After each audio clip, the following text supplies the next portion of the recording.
दिवाली से पहले उनको आपका काम करना पड़ेगा। दिवाली से पहले आपके हाथ में आपकी जीत होनी चाहिए। दिवाली से पहले आपकी पेंशन बढ़नी चाहिए, बराबर है।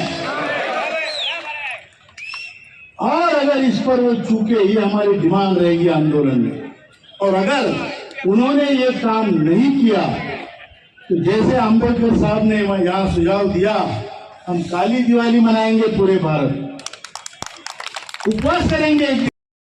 देखिए, ईपीएस 95 के पेंशन धारकों, एक बेंगलोर के अंदर एक बहुत ही बड़ा आंदोलन हुआ था। उसके अंदर अशोक जी राउत साहब जी ने क्या कहा है कि ईपीएस 95 के पेंशन धारकों की पेंशन दिवाली से पहले आप सभी पेंशन धारकों का काम होने जा रहा है। आप सभी ईपीएस 95 के पेंशन धारकों ने, अशोक जी राउत साहब जी ने और भी क्या कुछ कहा है अपनी मिनिमम पेंशन 7,500 को लेकर, आगे आपको वीडियो के अंदर पूरी जानकारी बताई गई है। तो मैं ईपीएस 95 के पेंशन धारकों से रिक्वेस्ट करना चाहूँगा कि ये वीडियो आप पूरा जरूर देखना, तभी आपको समझ में आएगा कि फाइनली अपनी पेंशन जो 7,500 है, मुफ्त मेडिकल सुविधा है, उसको लेकर क्या एक बड़ी खुशखबरी है और क्या कर्मचारियों को आने वाले दिनों के अंदर पेंशन है, जो pension 7,500 plus DA plus medical सुविधाएं होगी। क्योंकि अशोक जी राउत साहब ने जो कर्मचारी बैठे हैं उन कर्मचारियों को बहुत बड़ी चेतावनी दी है।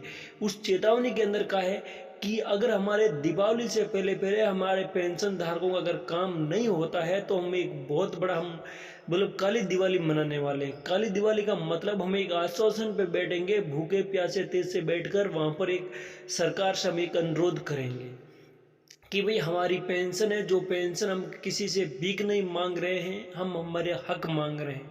तो ईपीएस 95 के पेंशन धारकों आगे अशोक जी राउत साहब जी के द्वारा ये बात पूरी स्पष्ट हुई है कि अब आने वाले दिनों के अंदर ईपीएस 95 के पेंशन धारकों को लेकर एक अपनी मिनिमम पेंशन 7,500 मुफ्त मेडिकल सुविधा को लेकर एक बड़ी खुशखबरी की अनुमान जताई जा रही है। अब अनुमान काफ़ी सारी दीपावलियाँ निकल चुकी हैं, लेकिन अभी इस दीपावली पे ईपीएस 95 के पेंशन धारकों की मासिक पेंशन जो 7,500 है, मुफ्त मेडिकल सुविधा है, उनको लेकर आ सकती है एक बड़ी खुशखबरी। अब देखिए, ईपीएस 95 के पेंशन धारकों अगर बात करें तो वर्तमान के अंदर अभी जो 70 के अंदर ईपीएस 95 के कर्मचारियों को पेंशन मिल रही है, वो मिल रही है 1,000 रुपये। कर्मचारियों ने तो ये भी बात बताई है कि भाई हमारी पेंशन अगर आप ज़्यादा ना कर पाए तो हमारी पेंशन आप कम से कम 3,500 4,500 इतने तो कर दीजिए, लेकिन हमारी मुख्य मांग है, वो मांग है 7,500 की। क्योंकि हम एक धरने पे धरना देकर बैठकर खाने वाले कर्मचारी हैं। तो ईपीएस 95 के पेंशन धारकों, ईपीएस की पेंशन को लेकर एक बड़ी खुशखबरी आप सभी कर्मचारियों के साथ आने वाली है और दीपावली के अवसर पर आप सभी कर्मचारियों को एक बड़ा तोहफा भी मिलने वाला है। क्योंकि पेंशन को लेकर सभी कर्मचारियों को इंतजार था, तो उसी इंतजार का ख़त्म आपकी अशोक जी राउत साहब जी आपकी मांगों को लेकर एक सरकार से एक अनुरोध करते हुए एक बहुत बड़ा ऐतिहासिक भाषण दिया है।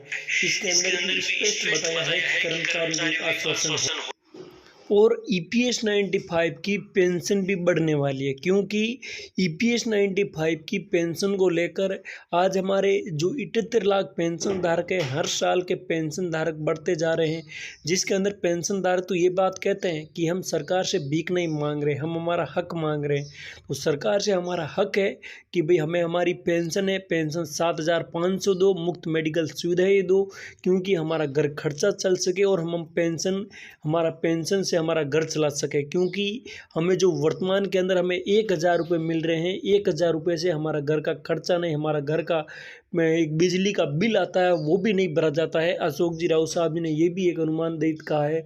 तो ईपीएस 95 के पेंशन धारकों, ईपीएस 95 की पेंशन को लेकर क्या एक पेंशन बढ़ोतरी की जानकारी आती है, तो उसी जानकारी को हम आप सभी पेंशन धारकों के साथ साझा करने वाले हैं। तो आपको एक वीडियो अच्छा लगे, वीडियो एक लाइक करना है और चैनल को एक सब्सक्राइब करना है, ताकि आप सभी ईपीएस 95 के पेंशन धारकों को मिनिमम पेंशन से जुड़ी हुई जानकारी सबसे पहले मिल सके और सही व सटीक व रियल जानकारी मिल सके। तो कर्मचारियों, वीडियो को शेयर करना, चैनल को सब्सक्राइब करना। आगे मिलते हैं किसी नेक्स्ट एंड प्रेस वीडियो में, जब तक के लिए जय हिंद जय भारत।